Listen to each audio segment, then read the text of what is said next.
Olá, prezado concurseiro, querida concurseira. Vamos dar continuidade aos nossos princípios constitucionais de direito penal.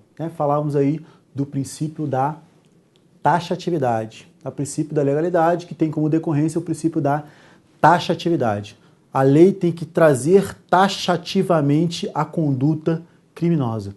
Olha só, vou te fazer uma pergunta de legislação penal especial. Pergunto, isso é ou não é abuso de autoridade? Olha só.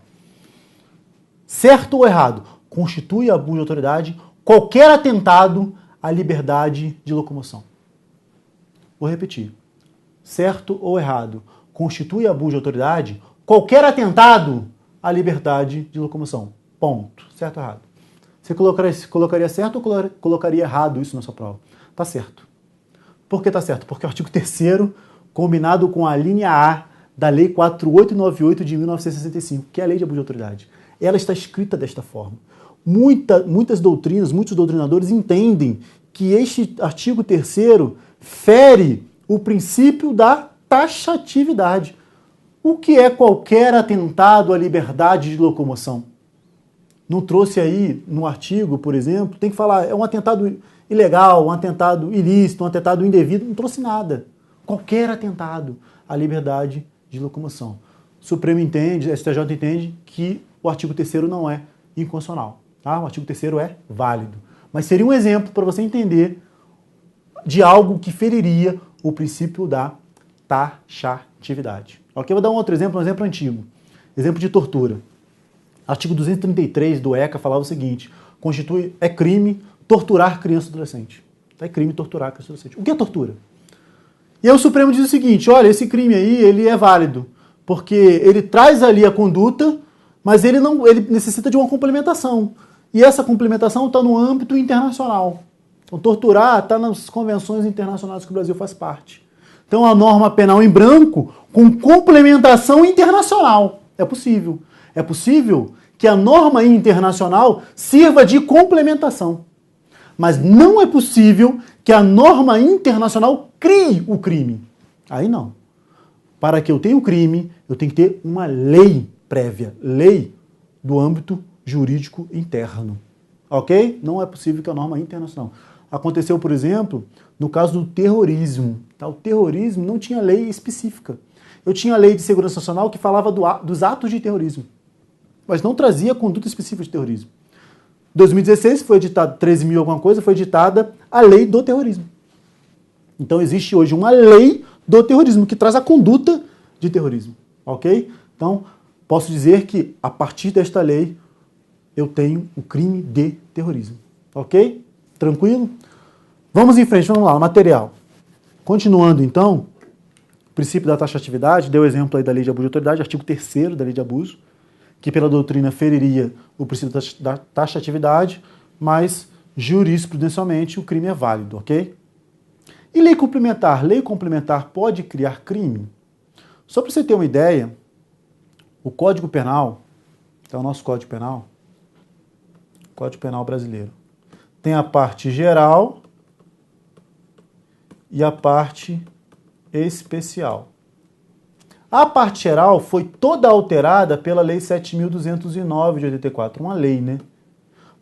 E a parte especial é de origem. Porque, na verdade, o Código Penal, ele é um decreto-lei. Ele não é lei, ele é decreto-lei. Decreto-lei é a espécie normativa não mais possível de ser editada atualmente. Tá? É uma espécie normativa antiga. Apesar de ser um decreto-lei, ele foi recepcionado pela Constituição Federal como uma lei ordinária. Tá? Então, em regra, a lei que cria o crime é lei ordinária. É uma lei ordinária. Ok? Quórum de aprovação da lei ordinária é maioria simples, maioria relativa. A lei complementar, o quórum de aprovação é maioria absoluta. A lei complementar pode criar crime? Até pode. É possível.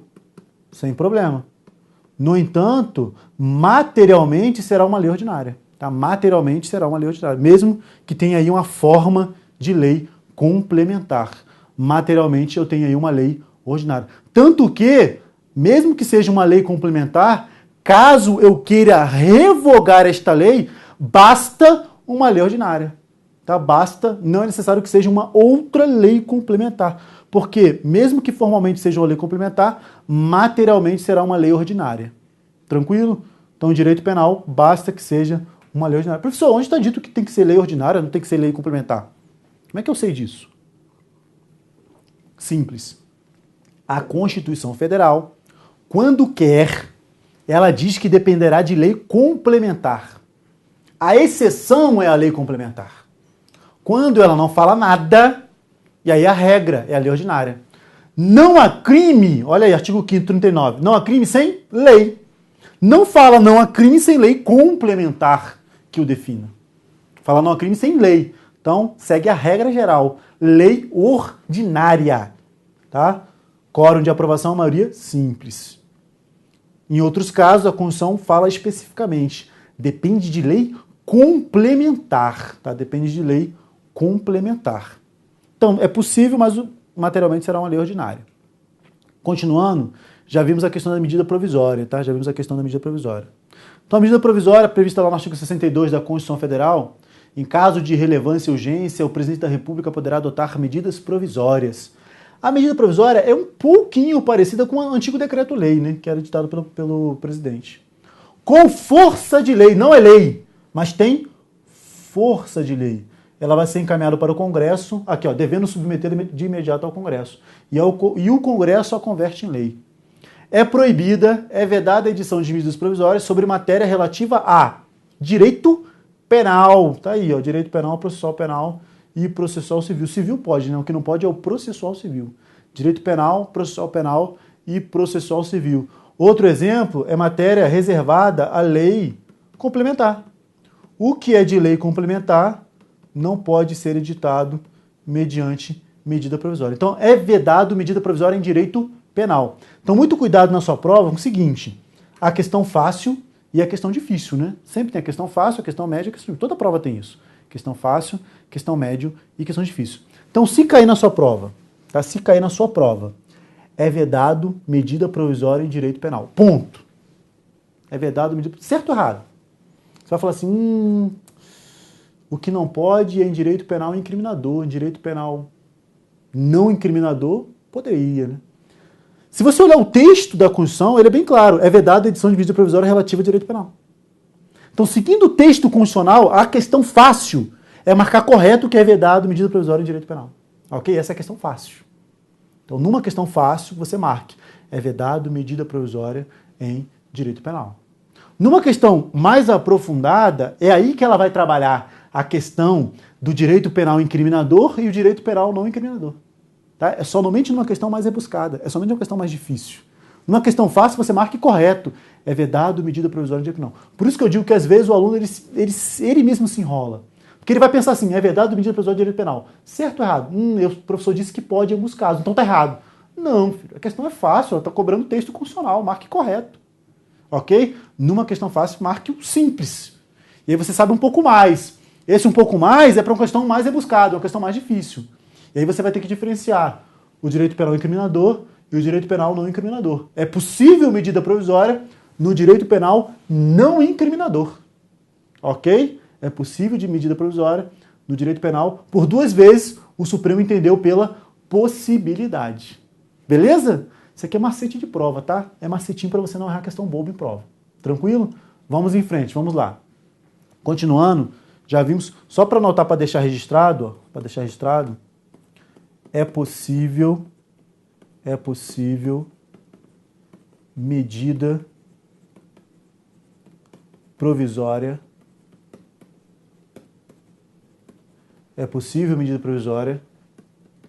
em direito penal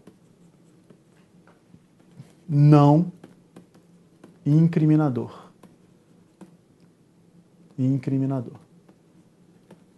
Isso aqui não está na Constituição. Isso aqui é jurisprudência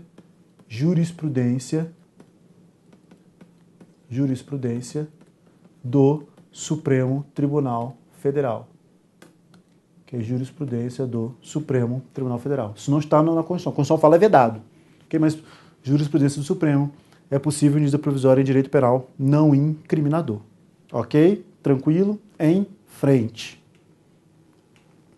Princípio da individualização da pena. Tá? Princípio da... Não confunda, muitos alunos meus confundem a individualização da pena com a intranscendência ou pessoalidade da pena. Cuidado, olha, a intranscendência ou a pessoalidade, ela é relativa à pena não passar da pessoa do condenado. Comigo, a intranscendência ou pessoalidade é que a pena não passa da pessoa do condenado. A pena é aplicada, já vimos o princípio da intranscendência ou pessoalidade da pena.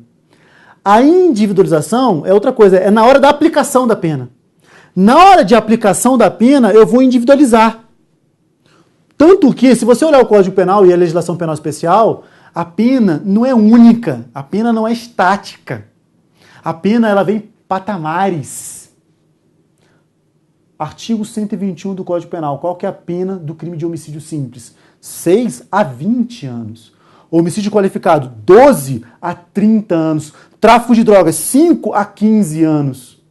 Homicídio culposo, 1 a 3 anos. Homicídio culposo no trânsito, 2 a 4 anos. Lesão corporal, 3 meses a 1 ano.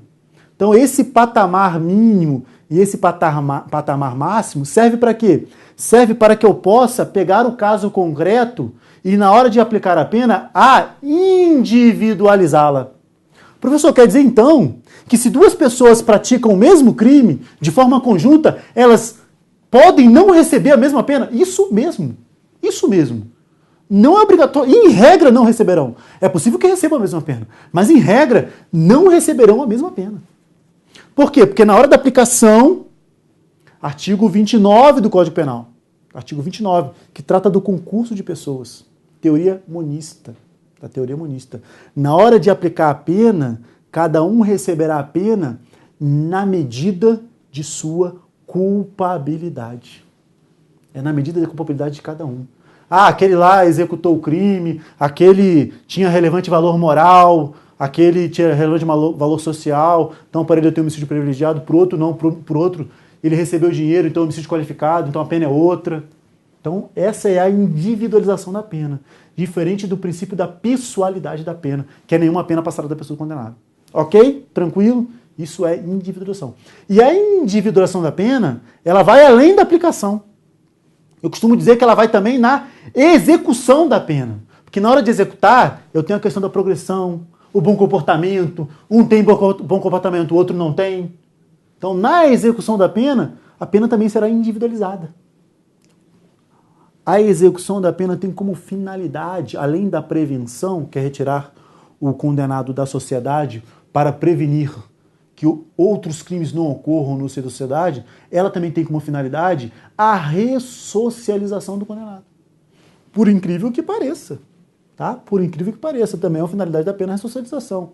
Logo, nesta ressocialização, eu tenho que individualizar. Tranquilo? Este é o princípio da individualização da pena. Material para mim, para a gente continuar. Tem um detalhe muito bom aí que eu vou passar para vocês, que é o seguinte. Ó. A lei regulará a individualização da pena e adotará, entre outras, as seguintes: privação ou restrição da liberdade, perda de bens, olha a multa aí, ó, multa penal, essa aqui não passa, prestação social alternativa, suspensão ou restrição de direitos, rol taxativo ou rol é um rol taxativo ou é um rol exemplificativo. A lei regulará a individualização da pena e adotará, entre outras. Logo, é um rol exemplificativo. É um rol exemplificativo. Ok? Não é um rol taxativo. Tranquilo? Rol exemplificativo. Aplicação prática do princípio da individualização da pena. Duas aplicações, tá? Duas aplicações. Coloquei, ó, regime inicial fechado, lei 11.464. Na verdade, é o seguinte, ó. Lei 8.072 de 90. Essa aqui é a lei dos crimes hediondos. Tá? É a lei dos crimes hediondos. A lei dos crimes hediondos, ela dizia que o condenado por crime hediondos cumpriria a pena em regime integralmente fechado. Em regime integralmente fechado. Ou seja, só no fechado. Só no regime fechado. Não tinha progressão. Condenada por crime hediondo, não tinha progressão de regime, pra você ter uma ideia. Não existia progressão.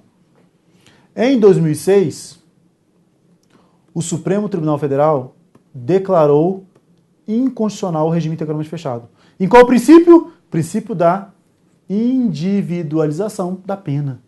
A pena tem que ser aplicada de forma individual. Se eu coloco todo mundo no fechado, né, estou aplicando de forma genérica. A lei não pode prever genericamente que todo mundo vai fechado. Isso tem que ser aplicado individualizadamente pelo juiz na aplicação do caso concreto.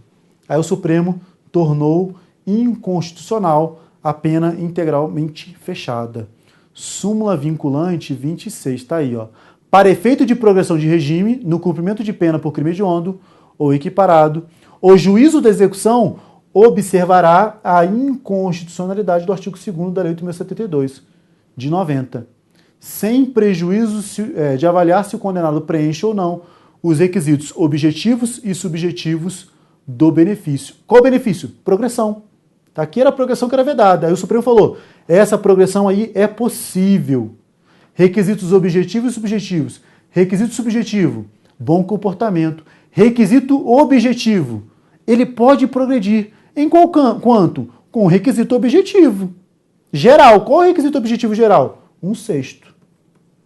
Tem que cumprir aí 1/6 da pena. Ok? E aí veio a Lei 11.464. Em 2007.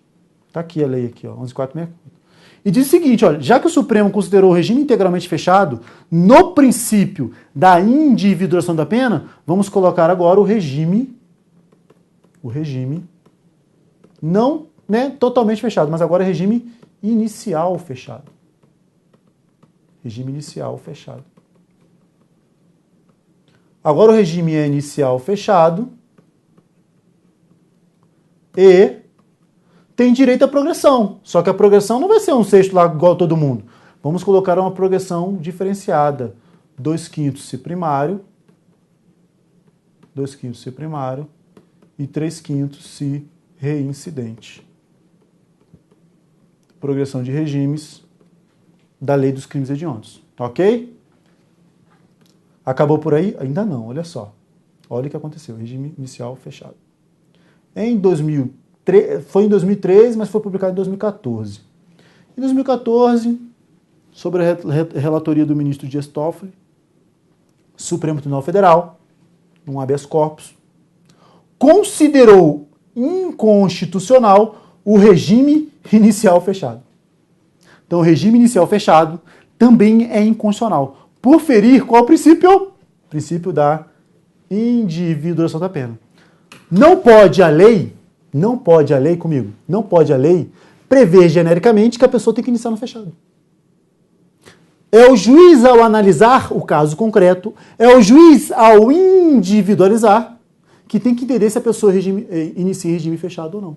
Porque o tráfico, por exemplo, ele começa com 5 anos. Aí a pessoa te recebeu lá 6 anos. 6 anos, na regra geral, é semiaberto. 0 a 4 anos, aberto. 4 a 8 anos, semiaberto. Acima de 8 anos que é fechado. O tráfico é de 5 a 15. A pessoa recebeu 5, 6 anos. Na regra geral, é semiaberto. E aí, o que o juiz fazia? 5 anos, 6 anos, fechado, porque a lei assim determina, regime inicial fechado. O Supremo disse negativo. Ou você fundamenta que ele vai para o fechado porque tem algum outro elemento, ou, em regra, ele vai para o semiaberto. Ou seja, o regime inicial fechado da lei dos crimes hediondos é inconstitucional. Por quê? Porque fere o princípio da individualização da pena. Ok? Até o regime inicial fechado. O quantum de progressão 2/5, 3/5, não, ele continua. Tá? O quantum de progressão continua. Mas o regime inicial fechado não pode ser previsto abstratamente pelo legislador. É o juiz, ao analisar o caso concreto, que aplicará o regime. Se é fechado, se é semiaberto, se é aberto. O que diferencia regime fechado, aberto e semiaberto? O que diferencia é o estabelecimento ao qual ele será preso. Se for penitenciário, é fechado. Se for colônia agrícola ou industrial, semiaberto. Se for casa do albergado, é aberto. Ok? Tranquilo? Se for, o pessoal fala do CDP, centro de detenção, centro de detenção para preso provisório, tá? Cadeia para preso provisório também, cadeia. Hospital de custódia e tratamento psiquiátrico é para medida de segurança. Tranquilo? Beleza? Podemos ir em frente então? Vamos em frente. Né? Terminamos aí o princípio da individualização. Material para a gente ver aí o próximo princípio. Então, próximo princípio, só apagar aqui para dar uma lida aqui na parte que eu falei. Então, coloquei aqui o regime inicial fechado com a Lei 11.464, ok? Antes era um regime integralmente fechado, declarado inconstitucional pelo Supremo, e hoje o regime inicial fechado também foi declarado inconstitucional. E a súmula vinculante 26. Para efeito de prorrogação de regime no cumprimento de pena por crime hediondo, essa súmula aqui ela tem sentido antes da Lei 11.464, tá? Para quando era integralmente fechado. O juízo da execução observará a inconstitucionalidade do artigo 2º, que previa o regime integralmente fechado. Ou seja, é possível progressão, para efeito de progressão. Sem prejuízo de avaliar se o condenado preenche ou não os requisitos objetivos e subjetivos. Bom comportamento mais 1/6. Hoje não é mais 1/6. Hoje é 2/5, 3/5. Tá? 2/5 primários, 3/5 reincidente. Podendo terminar para tal fim de modo fundamentado a realização de exame criminológico. Então é possível aqui o exame criminológico, ok? Próximo princípio, princípio da humanização das penas. Tá? Princípio da humanização das penas. Então, o que fala, o que quer dizer o princípio da humanização das penas? O princípio da humanização, ele é calcado no princípio da dignidade da pessoa humana, ok? No princípio da dignidade da pessoa humana. Como assim, princípio da dignidade da pessoa humana? A pessoa, ela tem sua dignidade. E essa dignidade é indisponível. Logo, ao aplicar uma pena a ela, eu não posso retirar a sua indignidade. Eu não posso retirar a sua dignidade. Logo, uma pena aplicada, ela tem que ser aplicada de forma humana. De forma que seja preservado a dignidade daquela pessoa. Portanto, alguns tipos de penas são proibidos. Tá? Alguns tipos. Por exemplo, em regra, a pena de morte é proibida. Porque tira a própria vida. E a vida é o bem maior, o bem mais precioso. Se é o bem maior, o bem mais precioso, retirando a vida, estou retirando a dignidade total. Né? Tirando a vida não tem dignidade. Ok? Então, quando eu falo ou o princípio da dignidade ou o princípio da humanização das penas, estou querendo dizer o seguinte, que algumas penas são vedadas, porque feriria o princípio da dignidade da pessoa humana como princípio fundamental da nossa República do artigo 1º. Vamos lá, material. Princípio da humanização. Primeiro, não haverá penas de morte, salvo em caso de guerra declarada. Então, em caso de guerra declarada, é possível a pena de morte. Lembrando que não há crime sem lei anterior que defina. Não há pena sem prévia combinação legal. Ou seja, a pena de morte ela tem que estar prevista numa lei, como sanção para um crime. Onde eu tenho previsão de pena de morte?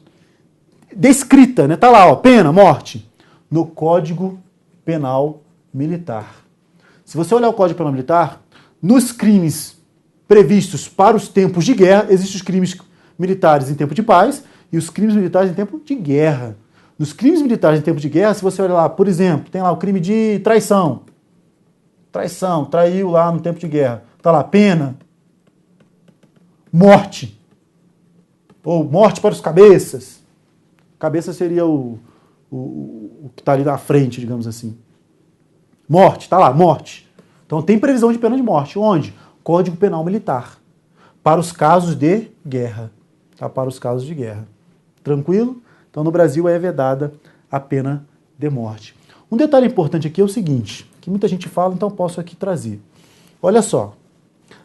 A vedação à pena de morte, ela está na Constituição Federal, no artigo 5º.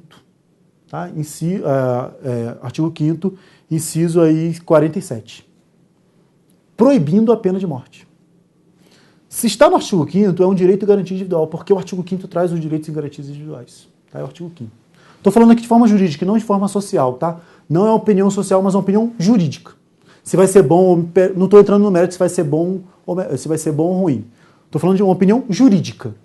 Juridicamente falando, a vedação à pena de morte é um princípio constitucional, é um direito e garantia individual. E o artigo 60, parágrafo 4º da Constituição Federal, traz como cláusula pétrea os direitos e garantias individuais. Logo, a vedação à pena de morte é um direito e garantia individual, portanto, cláusula pétrea. Se é uma cláusula pétrea, não pode ser abolida. Então, pela nossa vigente, atual ordenamento jurídico, pela nossa Constituição, não tem como instituir a pena de morte. É porque a vedação é uma cláusula pétrea. Ok? É impossível instituir a pena de morte. Tranquilo? Salvo em caso de guerra declarada. Ok? Salvo em caso de guerra declarada. Outro detalhe importante para tratar da pena de morte é o seguinte: o cara que executa, uma pena de morte possível no Brasil, tá? O cara que executa ali a pena de morte, ao executar, ele estará em legítima defesa? Não. Ele está em estrito cumprimento do dever legal. Tá? O cara que executa ali a pena de morte. Ou seja, é o único caso que é possível tirar a vida em estrito cumprimento do dever legal. É o único caso que é possível. Eu até entendo que existe um outro caso que é possível tirar a vida em estrito cumprimento do dever legal, que é o caso do abate, tá? Da lei do abate. Abate é o artigo 303 do Código Brasileiro de Aeronáutica. Mas, em regra, você só pode tirar a vida de alguém em legítima defesa. Continuando, então, no material. Princípio da humanização. É proibido pena de caráter perpétuo, tá? A pena perpétua é proibida, tá? A pena perpétua também é proibida no Brasil. Trabalhos forçados. O forçado aqui é o pesado e não o obrigatório. O preso, por exemplo, é obrigado a trabalhar, tá? O preso é obrigado a trabalhar. O brasileiro comum também é obrigado para sobreviver, né? Se ele não sobrevive. Então esse trabalho forçado aqui é aquele trabalho assim, pesado. É proibido o trabalho forçado, pesado. De banimento e penas cruéis. Pena de banimento é banir do território nacional. Você não pode banir o cara, tem uma pena como banimento. É possível extraditar o estrangeiro, né? Ou o brasileiro naturalizado por crime comum antes da naturalização ou crime de tráfico de drogas a qualquer tempo. Tá? O banimento aqui é banir o cara como uma pena. É diferente da extradição. Ok? Tranquilo? Em frente. Mandados expressos de criminalização. O que é isso? Mandados expressos de criminalização ou mandados expressos de penalização. São os casos em que a Constituição Federal não prevê crimes, tá? Ela não prevê crimes. Mas ela pode determinar que em alguns casos o legislador ordinário tem que considerar como crime. Ela fala assim, ó, eu não estou prevendo crime, mas você, legislador, vinculado, tá? Obrigatoriamente tem que considerar o fato como criminoso. Quer ver? A prática de... Vamos ler só até aqui, ó. A prática de racismo constitui crime. Logo, a Constituição determinou para o legislador que racismo, quando fosse ser tratado, seria crime. Racismo tinha que ser crime, de qualquer jeito. Ok? Logo, o racismo, Lei 7716 de 89. Ano seguinte, a Constituição de 88, veio a Lei 7716 tratar dos crimes de preconceito de raça ou cor. Depois virou crime de preconceito de raça, cor, etnia, religião ou procedência nacional. Beleza? Eu vou cortar aqui que fica mais fácil essa parte aqui, ó. Vamos lá, vamos ler sem essa parte aí. A lei considerará crimes a prática de tortura, tráfico ilícito de entorpecentes, drogas afins, o terrorismo e os hediondos. Para eles respondendo, os mandantes, os executores e os que poderiam evitá-los se omitirem.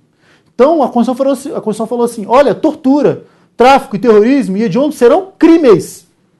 Serão crimes. Então, tortura não poderia ser tratada de outra forma que não crime.